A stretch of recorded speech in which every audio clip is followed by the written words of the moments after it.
Selama ini kita pikir dia pahlawan skincare. Tapi kok sekarang malah ada rekaman suaranya minta duit miliaran buat tutup mulut. Baru-baru ini, bocor rekaman suara seseorang yang diduga dokter detektif. Isinya, dia diduga minta 2 juta dolar Singapura alias 20 miliar ke pengusaha skincare biar produknya nggak dijelekin. Jadi nih, lo kira dia bongkar skincare abal-abal buat edukasi? Bisa jadi, itu semua bagian dari bisnis gelapnya. Mau aman dari serangan? Bayar dulu, Bang. Kita tahu nih kita Mirzani kena kasus pemerasan 4M ke dokter Reza Gladys. Ternyata si dokter skincare ini mintanya 20 miliar. Lebih mahal dong harganya. Pantesan aja pede banget jelekin produk orang. Ternyata bisa jadi ini cuma alat buat cari cuan gelap. Jadi selama ini heroiknya itu bohongan. Aneh nggak sih? Udah banyak bukti, tapi kok masih aman? Kok bisa ya? Atau ada asuransi tertentu yang bikin dia nggak bisa disentuh? Hehe. Kenapa sih fokus banget sama huru-hara skincare ini? Dengar baik-baik. Karena dugaan kasus pemerasan dan tindak pidana pencucian uang yang menimpa Dr. Gladys ini harus dituntaskan sampai selesai.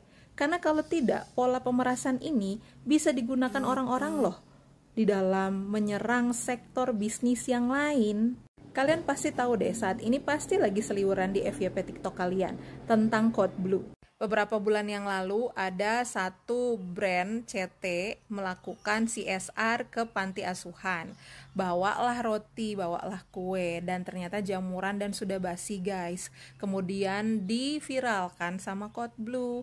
Ternyata ini informasinya didapat dari mantan karyawan CT yang dipecat karena penggelapan dana. Ya, oknum ini nggak terima, akhirnya dia memanfaatkan situasi. Dia kirimlah itu data-datanya ke Code Blue dan diviralkan oleh Code Blue. Nah, dari pihak CT ini kemudian berinisiatif untuk melakukan perbaikan dan mengundang Code Blue gitu untuk direview lagi. Sama Code Blue kemudian memberikan red card, katanya red card, dan jumlahnya itu nggak main-main, sebesar 350 juta rupiah, yang sebenarnya itu udah murah katanya, sebenarnya 600 juta harusnya, seperti ini. Ya, silakan kalian pause sendiri dan kalian baca. Sebenarnya ini ada points of restoration. Code Blue itu sebagai apa? Sebagai consultant and advisor. Jadi itu ada beberapa poin yang dia berikan kepada pihak brand CT. Nah, itu total fee konsultannya 350 juta, begitu ya. Nah, niat dari Code Blue ini sebenarnya katanya baik untuk supaya owner atau pihak brand ini memperbaiki kualitasnya. Jadi quality controlnya lebih ditingkatkan lagi. Jadi kalian lihat deh poin-poin yang tadi ya. Tapi kan sebenarnya nih, balik lagi, kalau memang ternyata itu hanya akal-akalan busuk dari oknum yang sakit hati karena dipecat akibat kelakuan jelek dia sendiri, terus lu terima videonya, lu publish dan lu viralkan, berarti kan itu adalah pencemaran nama baik dari brandnya. Itu kan tidak benar dan lu udah sempat viralkan, tapi ketika diminta take down lu gak mau, malah menawarkan jasa sebagai food consultant and advisor, yang mana netizen pada bertanya apakah you are licensed atau you have the license to act as a food advisor atau food consultant, seperti itu. Apakah sudah ada lisensi atau izinnya kah? Nah, pola-pola review negatif seperti ini itu bisa ditiru oleh yang lain selama lu punya follower, lu punya kuasa, lu punya power, karena netizen is power.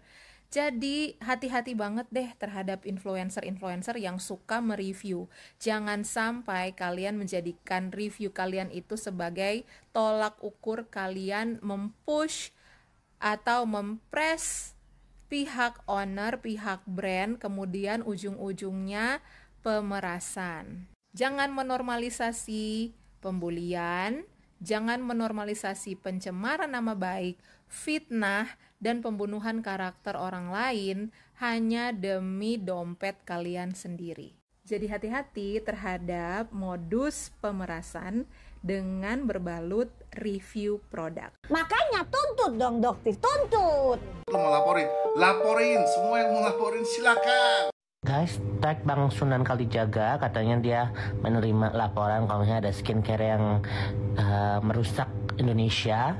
Ya, ini salah satunya Reza, Bang Sunan Reza tuh. Bukti-buktinya aku banyak posting. Cus. Iya kan gue tuh gak pakai skincare yang overclaim. Gimana sih? Makanya muka gue ini putihnya natural tuh, seimbang.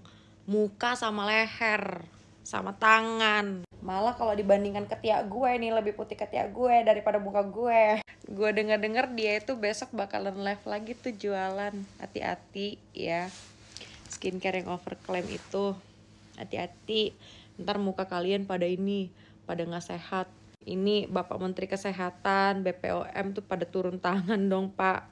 Klarifikasikan ini gitu, dibuktikan. Udah tahu meledak bombastis di Indonesia Raya Merdeka ini. Apa-apa ini Ono ngelaporin netizen. Netizen lo lapor, justru karena netizen lo tuh jadi kayak mendadak ya. Tapi sangat disayangkan mereka ini korban-korban dari elu salah satunya, mungkin kebanyakan, kemungkinan. Lu harusnya berterima kasih sama netizen. Karena netizen lo bisa beli mobil, bisa beli ini, bisa beli itu. Tapi sayangnya skincare lo tuh skincare yang sangat-sangat amat merugikan wanita-wanita yang udah menjadi korban. Udah tunggu aja nanti di persidangan gimana dia menjawab pertanyaan-pertanyaan dari Pak Hakim gitu ya kan. Gitu. Aduh. Udah pokoknya buat kalian semua hati-hati kalau dalam memilih skincare. Lebih bagus kalian beli skincare itu yang emang dia udah bagus gitu kan skincare-nya. Adapun skincare yang lokal brand ya harus hati-hati lah pokoknya gitu kan. Lebih bagus pakai skincare yang Dalba serum tuh bagus tuh, yang spray serum itu loh, daripada beli skincare yang overclaim, overprice. Contoh ya, anjing kejepit, kita bantu, tapi tangan kita digigit. Analogi ini terkadang juga ada di profesi seorang advokat, di mana advokat menolong seseorang yang dalam keadaan masalah hukum, ada surat kuasa, ada perjanjian jasa hukum, dan sudah dilangsungkan pekerjaan. Itu ternyata malah yang nakal si kliennya ini, malah seolah-olah dia ditipu atau dibohongi dan membuat laporan polisi. Nah, jadi fenomena seperti ini sebenarnya jahat itu adalah dari pihak si orang yang mengaku korban. Nikita itu kan jelas, kalau kita tadi sudah kasih dua contoh Nikita Mirzani dan contoh adanya seorang advokat yang mempunyai klien. Contoh Nikita Mirzani dengan orang yang ingin produknya tidak digembar-gemborkan ke publik, sehingga berusaha menutup daripada mulut Nikita Mirzani melalui asistennya. Nah, ini siapa aja bisa terjadi. Jadi bukan hal yang memang naif. Justru yang kita pertanyakan sang pelapor itu, kenapa dia melakukan dugaan yang memang mengakibatkan Nikita Mirzani dituduh melakukan pemerasan, pengancaman, TPPO. 4M. 4M besar sekali, dan itu harus didalami oleh pihak penyidik. Maksud tujuan si pelapor menyerahkan uang tersebut. Namun di balik itu pura-pura sebagai korban pemerasan. Wow, nggak habis pikir. Karena pidana itu bisa dipidana kalau memang ada mens rea. Tapi kalau seorang Nikita itu memang dia sering membantu masyarakat untuk mengedukasi agar tidak terjebak satu produk kosmetik, itu kan bagus, baik. Artinya kalau memang kita benar, kenapa kita harus takut? Jadi terkait masalah Nikita Mirzani sebenarnya bisa diselesaikan. Kembalikan uang 4M tersebut yang dikatakan bahwa ada pemerasan sebesar 4M. Itu akan membuktikan bahwa tidak ada niat untuk menguasai dana tersebut. Kita pun masyarakat wajib hati-hati kalau nolong orang lain. Jangan nolong tapi malah tangan kita yang digigit. Itu namanya binatang. Salam, Tuhan Yesus memberkati. Semangat Nikita Mirzani. Intinya gue sih pengennya sidang ini terbuka ya, kalau bisa live, karena ini adalah kasus yang sangat lucu banget. Beberapa bulan udah jadi tersangka, sinting, dan pemerasan. Nanti kan di persidangan hakim bakalan nanya ke si bawang, ya kan, ke si Gladys, karena mukanya putih banget, putih dempul kali ya, gue gak tahu itu putih jenis apa. Gue baru itu ngeliat muka orang tuh aneh banget putihnya gitu, gak natural gitu ya. Terus itu apa ya kalau dibilang, kan hakim nih bakalan nanya ya, kenapa kamu memberikan duit ke si Nikita sekian atas dasar apa? Terus lo jawab pemerasan apa bego? Nah itu gue pengen tahu tuh di situ. Nah makanya gue pengen ini sidangnya terbuka. Dan untuk mafia skincare, sadar ya, kalau bisa nih bulan Ramadan pada tobat deh lu pada gitu. Modal sekian lu jual sekian. Aduh, mengerikan sekali, neraka jahanam ya. Apalagi si SS, si Sela Sokia itu yang pernah sok ngedumelin gue gitu ya. So oke, so iya, nyatanya lu ya, aduh emosi banget gue. Nyatanya lu apa? Ngumroh kan waria. Lu tuh cocoknya di penjara, lu itu yang cocoknya di penjara ya.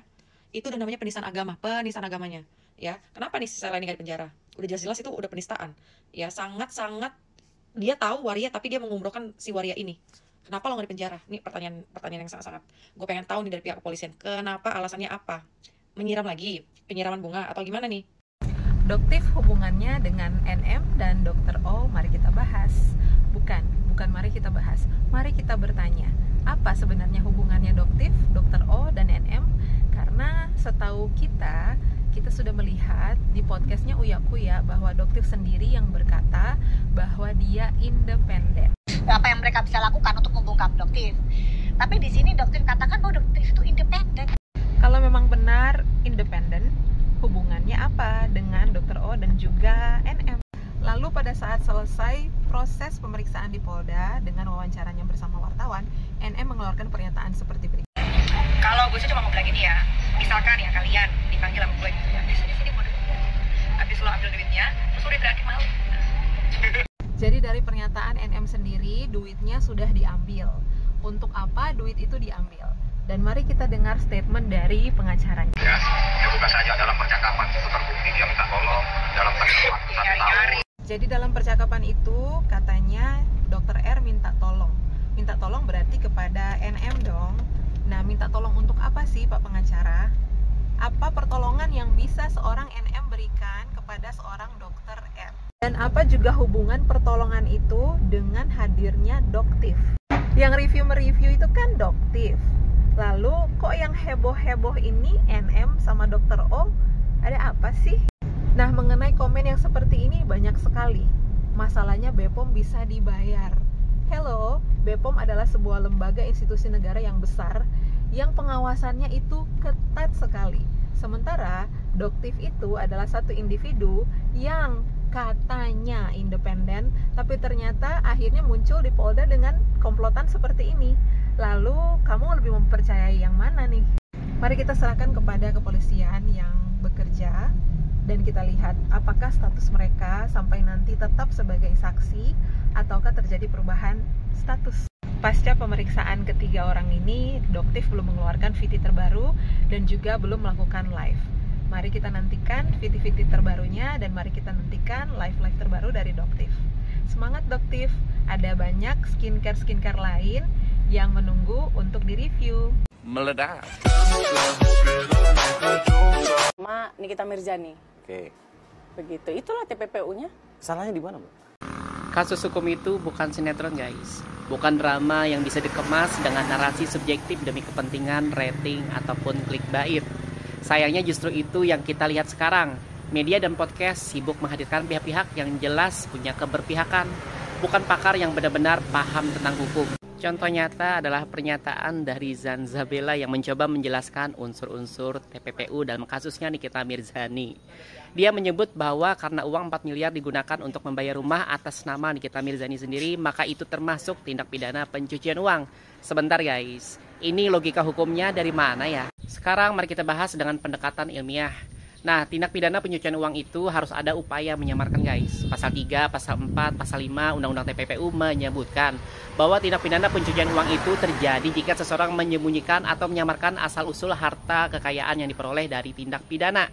Jadi jika Nikita Mirzani memang menggunakan uang itu untuk membayar rumah atas namanya sendiri tanpa ada usaha mengaburkan kepemilikan, di mana letak penyamaran itu? Karena biasanya kan pencucian uang itu melibatkan pihak ketiga atau nomine.